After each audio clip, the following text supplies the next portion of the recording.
Oh, ayun na mag... Oh, tatablan niya. Pasensya na, hindi ko na kaya yung isulat. Uy, kaya na.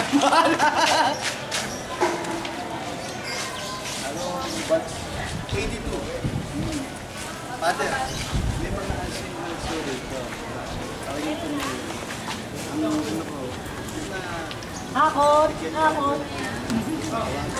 Nilagay ko mga pangalan dito.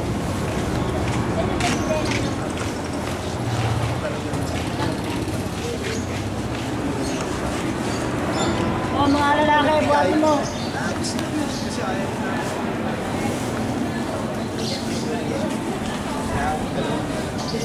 Sana ay na akong bahala. Nung sinabi mo ni na Doc Chris, na kayo ang mag-distribute, talo mo siya. Talagang kasi ako na... Oh, mga lalaki, buhat mo. Kayo pa. Napunta pa ako doon sa malayo na. Yan, may mga yan. May iba, old course, iba ko ba? Bago talaga.